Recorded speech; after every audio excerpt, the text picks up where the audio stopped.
Good evening all of you. कैसे हैं आप सभी? मैं बढ़िया। आप सभी बहुत बहुत बहुत अच्छे होंगे। हम यहाँ पर ज्ञान ट्री कोचिंग के प्लेटफॉर्म पर मिल रहे हैं। प्लीज़ सब्सक्राइब करना मत भूलिएगा। आते हैं, टॉपिक पढ़ते हैं और बिना सब्सक्राइब किए चले जाते हैं, बिल्कुल गलत बात है। आए हैं तो सब्सक्राइब भी ज़रूर करिएगा याद से। चलिए, हमने नेशनल इनकम डिस्कस किया था और आज हम मिल रहे हैं नेशनल इनकम के पार्ट 2 में। ठीक है, तो आज हम यहाँ डिस्कस करने आए हैं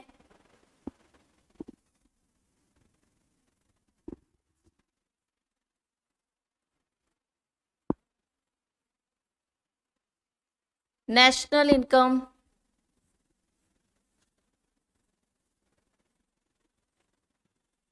राष्ट्रीय आय,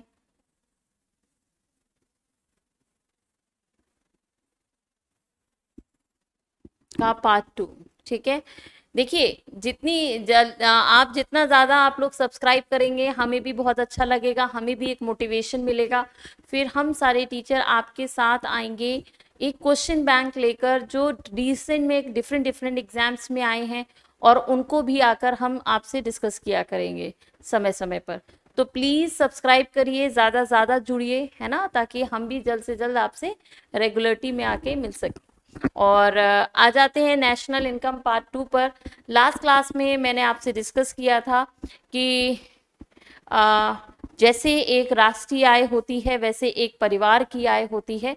जैसे एक देश, जैसे एक परिवार लोगों से बनता है, परिवार के सदस्यों से बनता है, वैसे ही एक राष्ट्र की आय उसके नागरिकों से बनती है।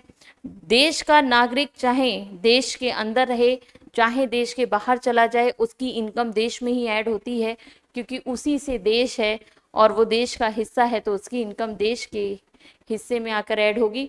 वहीं पर अगर बात करें कि अगर हमारे देश का नागरिक हमारे देश की नागरिकता छोड़कर किसी दूसरे देश की नागरिकता ले लेता है, तो उस केस में उसकी इनकम उस देश में जाकर ऐड होगी जिस देश का वो नागरिक है। तीसरा हमने पॉइंट डिस्कस किया था कि अगर मान लीजिए हमारा व्यक्ति चाहे इंडिया में पैसा भेजे या ना भेजे, लेकिन उसकी टोटल इनकम इंडिया में आकर ऐड होती है। और एक और पॉइंट हमने डिस्कस किया था कि अगर कोई विदेशी, कोई फॉरेनर इंडिया में रहकर कमाता है, तो उसकी इनकम इंडिया में ऐड नहीं होगी, क्योंकि वो इंडियन नहीं है, हमारी कंट्री का हिस्सा नहीं है। ये पॉइंट आपको पिछली क्लास में क्लियर हो गया होगा। दूसरा हमने डिस्कस किया था कि सब्सिडी, सब्सिडी हम प्रोडक्ट के उस हिस्से को कहते हैं जो सरकार द्वारा दी जाती है कंज्यूमर को, ताकि प्रोडक्ट का वो हिस्सा, प्राइस का, प्रोडक्ट की प्राइस का वो हिस्सा जो सरकार द्वारा दिया जाता है, किसको, कंज्यूमर को दिया जाता है। इससे प्रोडक्ट उसके लिए क्या हो जाता है, सस्ता हो जाता है। सब्सिडी बेसिकली उन लोगों को दी जाती है जो गरीबी रेखा से नीचे के लोग हैं, बिलो पॉवर्टी लाइन है। एलपीजी एक्सेप्शन है, वो मैंने पिछली क्लास में आपसे डिस्कस किया था। सबसे ज्यादा सब्सिडी सीड्स एंड फर्टिलाइजर, बीज और उर्वरकों पे मिलती है। याद रखिएगा, बहुत ज्यादा पूछा जाता है ये सवाल कि सब्सिडी सबसे ज्यादा किस पर मिलती है, तो याद रखिएगा सब्सिडी सबसे ज्यादा सीड्स एंड फर्टिलाइजर पे मिलती है।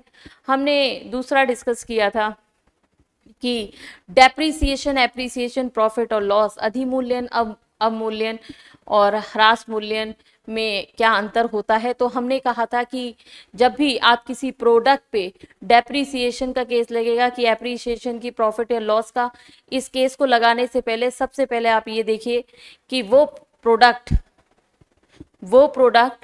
यूज हो रहा है या नहीं हो रहा है। अगर प्रोडक्ट यूज हो रहा है और यूज होने पे उसकी वैल्यू डाउन हो रही है, अगर यूज हो रहा है और वैल्यू डाउन हो रही है, देन डेप्रीसिएशन, ह्रास मूल्यन, बढ़ रही है तो अवमूल्यन, एप्रिसिएशन।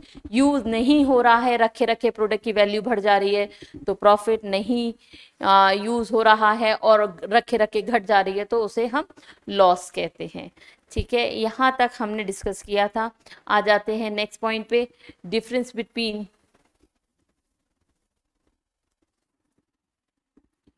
डिफरेंस बिटवीन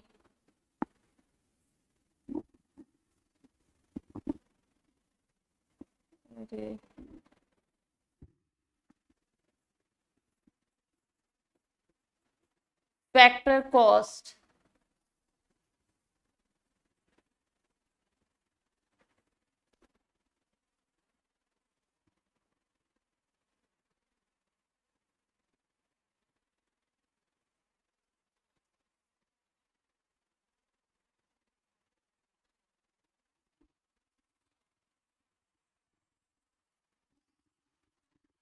साधन लागत और बाजार मूल्य, difference between factor cost and market price, मतलब एमपी और एफसी में क्या डिफरेंस होता है। देखिए, सबसे पहली बात अगर हम इन्हें शब्दों में समझना चाहें तो सिंपल सी चीज है, फैक्टर कॉस्ट हम उस प्रोडक्ट को कहते हैं जो प्रोडक्ट की वो प्राइस होती है जो इंडस्ट्री के अंदर होती है, मार्केट में जाने से पहले प्रोडक्ट की जो प्राइस होती है उसे हम कहते हैं फैक्टर कॉस्ट, और जो मार्केट में उसकी बिकते वक्त जो कीमत होती है उसे हम कहते हैं फैक्टर मार्केट प्राइस। ठीक है, तो मान लेते हैं, देखिए, तो यहां पर हम बात करें फैक्टर कॉस्ट की, तो कोई भी प्रोडक्ट जब मार्केट में, जब प्रोड्यूसर किसी प्रोडक्ट की प्राइस जब डिसाइड करता है तो सबसे पहले उसमें क्या ऐड करता है, अपने टोटल एक्सपेंस को ऐड करता है, टोटल एक्सपेंस को, कुल व्यय को,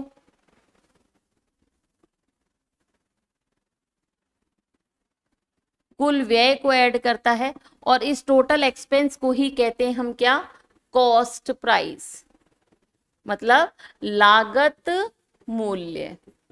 ठीक है, फिर इसमें प्रोड्यूसर, अगर प्रोड्यूसर ने, अब देखिए मैंने आपको डायरेक्ट एक्सपेंस और इनडायरेक्ट एक्सपेंस बताया था कि डायरेक्ट एक्सपेंस उन्हें कहते हैं जो हमें दिखाई देते हैं, क्योंकि पिछली क्लास में मैंने आपको ग्रॉस प्रॉफिट और नेट प्रॉफिट में डिफरेंस बताया था।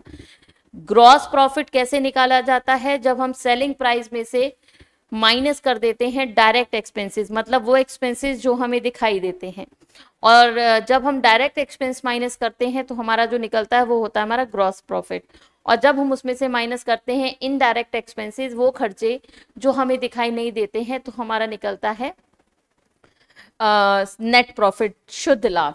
ठीक है, तो देखिए, चाहे वो डायरेक्ट एक्सपेंस हो चाहे वो इनडायरेक्ट एक्सपेंस हो, हमें इससे कोई लेना देना नहीं होता, वो तो प्रोड्यूसर का टोटल खर्चा है। तो जब इनडायरेक्ट और डायरेक्ट एक्सपेंस दोनों को मिला दिया जाता है तो निकलती हमारी कॉस्ट प्राइस, मतलब लागत। ठीक है, अब प्रोड्यूसर ने अगर कोई प्रोडक्ट बनाया है तो सामाजिक कल्याण के लिए तो बनाया नहीं होगा, अगर उसने बनाया है तो वो इसलिए बनाया है ताकि वो क्या कमा सके, पैसे कमा सके, और उस पैसे कमाने को ही क्या कहते हैं, प्रॉफिट कमाना। तो वो उस कॉस्ट प्राइस में ऐड कर देगा क्या, प्रॉफिट। मान लेते हैं किसी प्रोडक्ट की कॉस्ट है 100 रुपए और उसमें प्रॉफिट उसने जोड़ दिया 20 रुपए, तो कितना निकल कर आया, 120। ये 120 क्या कहलाएगी इसकी, फैक्टर कॉस्ट। ठीक है, ये इसकी क्या कहलाएगी, फैक्टर कॉस्ट, लागत मूल्य। क्योंकि जब प्रोडक्ट इंडस्ट्री के अंदर होता है तो उसकी कीमतों में टैक्स नहीं होता, क्योंकि जब वो बाजार में बिकेगा तब सरकार उस पर टैक्स लगाएगी, और सब्सिडी नहीं होती क्योंकि जब वो मार्केट में बिकने जाएगा तब पब्लिक को सरकार सब्सिडी देगी। तो इंडस्ट्री के अंदर होने वाली कीमत को अगर फैक्टर कॉस्ट कहते हैं तो इंडस्ट्री के अंदर सिर्फ दो ही कीमतें होती हैं, एक होती है क्या, लागत मूल्य, और दूसरा होता है प्रॉफिट। तो जब इन दोनों को जोड़ दिया जाता है तो हमारा निकलता है क्या, फैक्टर कॉस्ट। ठीक है, अब मान लीजिए हमें फैक्टर कॉस्ट गिवन है। ठीक है, हमें फैक्टर कॉस्ट गिवन है और फैक्टर कॉस्ट हमें दी गई है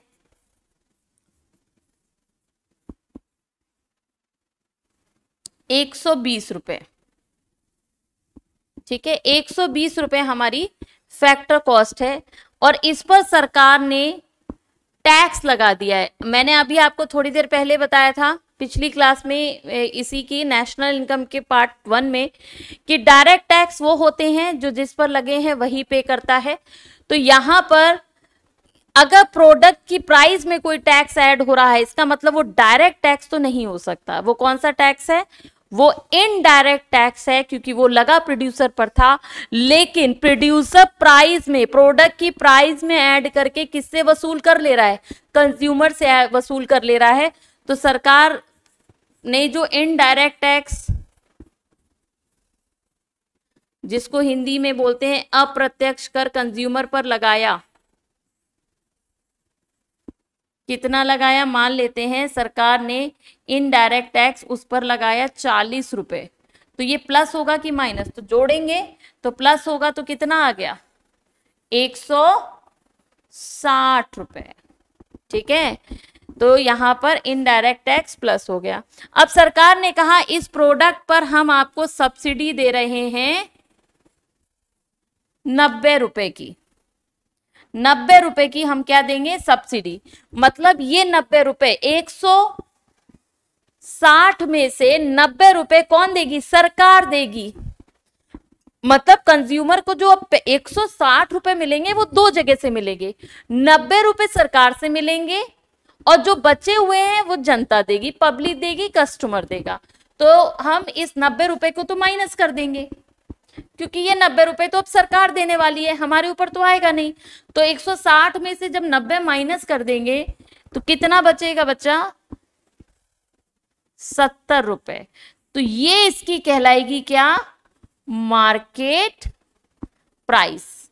मार्केट प्राइस का मतलब होता है वो मूल्य जिस मूल्य पे प्रोडक्ट बाजार में बिकता है। ठीक है, याद रखिएगा। फैक्टर कॉस्ट मतलब होती है वो कॉस्ट जिस प्रोडक्ट, जब इंडस्ट्री के अंदर प्रोडक्ट बनता है और इंडस्ट्री के अंदर उसकी जो भी प्राइस होती है उसको हम कहते हैं फैक्टर कॉस्ट, और जिस प्राइस पे वो मार्केट में बिकता है उस प्राइस को हम कहते हैं मार्केट प्राइस। इसका मतलब ये है कि अगर हमें, अब देखिए फॉर्मूला क्या बनता है यहां पे, अगर हमें मार्केट प्राइस गिवन है,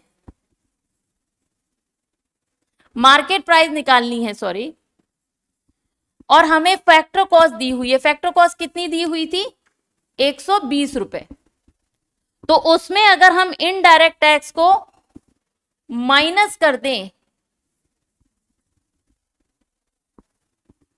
माइनस कर रहे हैं नहीं, क्या कर दें, प्लस कर दें, और सब्सिडी को क्या कर दें, माइनस कर दें, तो हमारी फैक्टर कॉस्ट कन्वर्ट हो जाएगी किसमें, मार्केट प्राइस में। ये फॉर्मूला याद रखिएगा कि अगर ये, क्योंकि अभी मैं जब फ्लो चार्ट डिस्कस करूंगी नेशनल इनकम का तब आपसे पूछूंगी, ठीक है, कि फैक्टर कॉस्ट अगर गिवन है और मार्केट प्राइस पे पहुंचना है तो क्या क्या ऐड और क्या माइनस करेंगे। तो इनडायरेक्ट टैक्स को हम प्लस करेंगे और सब्सिडी को हम माइनस करेंगे। तो क्या हमने यहां पर जब सब्सिडी को माइनस किया, सब्सिडी को हमने माइनस किया तो क्या सब्सिडी हट गई। तो देखिए जनरली जब कोई चीज किसी से सब्सट्रैक्ट की जाती है, माइनस की जाती है, तो ये माना जाता है वो उससे एक्सक्लूड हो गई है, हट गई है। लेकिन इसमें ऐसा नहीं है। इसमें अगर सब्सिडी माइनस हो रही है, मतलब ये अमाउंट अगर माइनस हो रहा है, तो वो क्यों माइनस हो रहा है, क्योंकि वो सरकार ने पे किया है। अब सरकार ने अगर उस हिस्से को पे किया है, इसका मतलब क्या है कि बचा हुआ हम पे करेंगे ना। अब अगर हम कम पे कर रहे हैं, इसका मतलब कहीं ना कहीं प्रोडक्ट पे सब्सिडी है ना। तो याद रखिएगा जब भी सब्सिडी माइनस होती है, इसका मतलब सब्सिडी क्या हो रही है, इंक्लूड हो रही है। तो अगर हमें मार्केट प्राइस निकालनी है, फैक्टर कॉस्ट गिवन है, तो इनडायरेक्ट टैक्स को हम प्लस करेंगे और सब्सिडी को हम माइनस करेंगे। और वहीं पर अगर हमें मार्केट प्राइस गिवन है, अब अगर हम पिछला एग्जांपल देखें तो बाजार मूल्य कितना था, मार्केट में कितने का बिक रहा था, 70 रुपए का। अब इस 70 रुपए में हमें कॉस्ट भी मिली हुई थी, हमारा प्रॉफिट भी था, हमारा टैक्स भी था और हमारी सब्सिडी भी थी। और हमें इससे पहुंचना है किस पर, हमें इससे पहुंचना है फैक्टर कॉस्ट पर।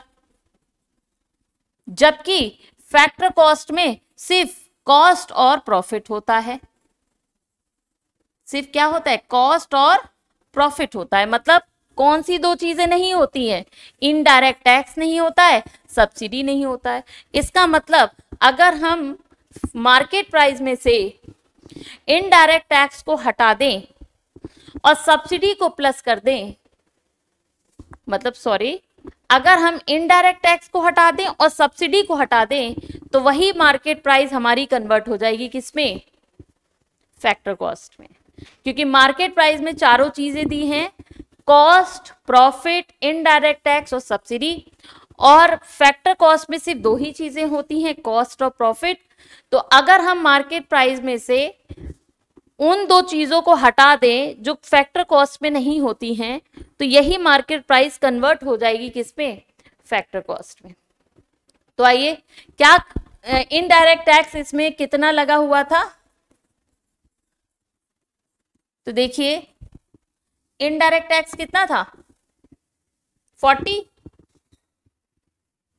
तो 40 को हम क्या करेंगे, इनडायरेक्ट टैक्स जब आया तो 40 ऐड हुआ, तो हम इनडायरेक्ट टैक्स को क्या करेंगे, इनडायरेक्ट आने पे अगर प्लस होता है तो इसको एक्सक्लूड करने पे हम 40 रुपीज क्या कर देंगे, माइनस।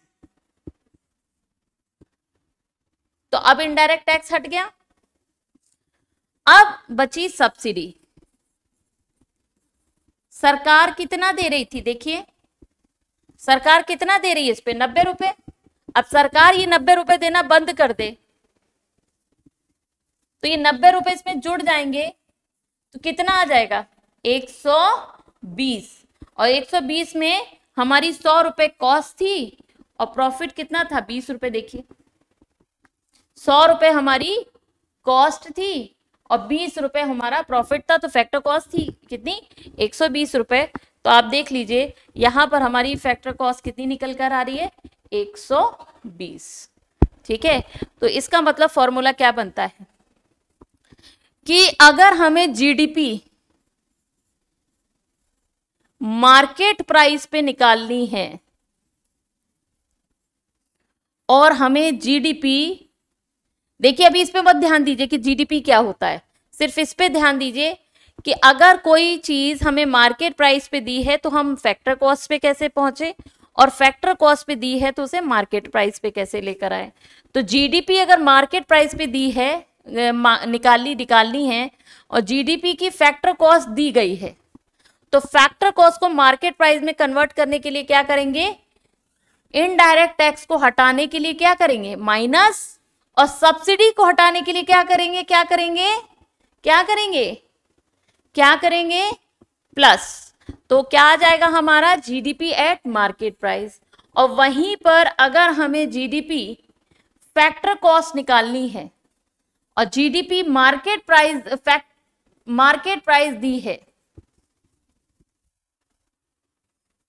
ठीक है, मार्केट प्राइस दी गई है और फैक्टर कॉस्ट निकालनी है, सॉरी हमें मार्केट प्राइस निकालनी थी, मैंने उल्टा बता दिया। अगर हमें जीडीपी मार्केट प्राइस निकालनी है, फैक्टर कॉस्ट दी गई है, तो इनडायरेक्ट टैक्स को प्लस कर देंगे और सब्सिडी को क्या कर देंगे, माइनस कर देंगे। तो सब्सिडी आने पर माइनस होती है, तो इसमें सब्सिडी आ गई, इनडायरेक्ट टैक्स आ गए। और वहीं पर अगर जीडीपी को हमें फैक्टर कॉस्ट पे निकालना है और मार्केट प्राइस हटानी है, मार्केट प्राइस दी गई है, तो इनडायरेक्ट टैक्स को क्या करेंगे, माइनस, और सब्सिडी को क्या करेंगे, प्लस। ठीक है, वहीं पर अगर हमें जीएनपी दिया गया है मार्केट प्राइस पर कैलकुलेट करने के लिए और GNP eight factor cost given है, तो जीएनपी की फैक्टर कॉस्ट को जीएनपी के मार्केट प्राइस पे लाने के लिए इनडायरेक्ट टैक्स को प्लस करेंगे, सब्सिडी को माइनस करेंगे। और वहीं पर जीएनपी की फैक्टर कॉस्ट निकालनी है जीएनपी की मार्केट प्राइस से, तो उसमें इनडायरेक्ट टैक्स को माइनस करेंगे और सब्सिडी को प्लस करेंगे।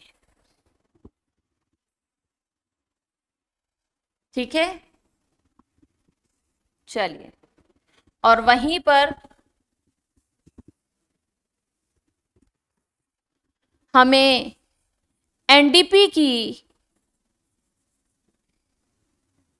मार्केट प्राइस निकालनी है और एनडीपी की फैक्टर कॉस्ट दी गई है, तो फैक्टर कॉस्ट को मार्केट प्राइस पे ले जाने के लिए क्या करेंगे बच्चा, बताइए साथ साथ, इनडायरेक्ट टैक्स को प्लस करेंगे और सब्सिडी को माइनस करेंगे। और वहीं पर एनडीपी की अगर हमें फैक्टर कॉस्ट निकालनी है तो एनडीपी के मार्केट प्राइस में इनडायरेक्ट टैक्स को हटाने के लिए माइनस करेंगे और सब्सिडी को प्लस करेंगे। क्लियर है? ठीक है। और एक लास्ट, अगर हमें एनएनपी को मार्केट प्राइस पे निकालना है और एनएनपी की फैक्टर कॉस्ट गिवन है तो इनडायरेक्ट टैक्स को क्या करेंगे, माइनस और सब्सिडी को प्लस करेंगे।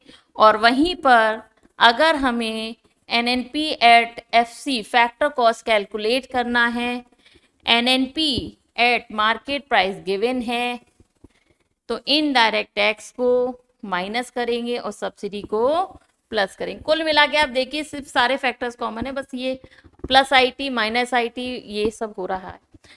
जिन बच्चों ने इससे पहले की नेशनल इनकम की क्लास नहीं की है वो प्लीज़ नेशनल इनकम को जाके एक बार देख लेंगे, तब आपको एनएनपी, एनडीपी, एनएनपी इन सब के फुल फॉर्म आपको पता चल जाएंगे। सिर्फ फुल फॉर्म पता चलेंगे क्योंकि अभी हमने ये डिस्कस नहीं किया है कि जीडीपी क्या होता है, जीएनपी क्या होता है, ये अभी हम आने वाली क्लास में डिस्कस करेंगे। लास्ट क्लास में मैंने आपको इकोनॉमिकल बाउंड्री और ज्योग्राफिकल बाउंड्री में भी डिफरेंस बताया था कि जो कंट्री के बॉर्डर्स होते हैं उन्हें हम कहते हैं ज्योग्राफिकल बाउंड्री, और जो कंट्री की ज्योग्राफिकल बाउंड्री में इंडिया की एम्बेसी को जो दूसरी कंट्रीज में है उनको प्लस कर दें और जो एम्बेसीज दूसरे कंट्री की हैं उनको माइनस कर दें, तो हमारा निकलता है इकोनॉमिकल बाउंड्री। ठीक है। तो अब अगर हम बात करें तो आपके लिए एक क्वेश्चन है जो कि आप मुझे नेक्स्ट क्लास में बताएंगे। What is the financial year of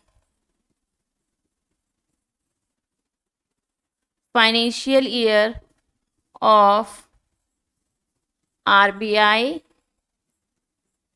and government. ठीक है, सरकार और आरबीआई का फाइनेंशियल ईयर क्या होता है। तो हम नेक्स्ट नेशनल इनकम के पार्ट 3 में डिस्कस करेंगे कि जीडीपी क्या होता है, जीएनपी क्या होता है। प्लीज़ जाने से पहले सब्सक्राइब करना ना भूलें। Thank you so much. Good night.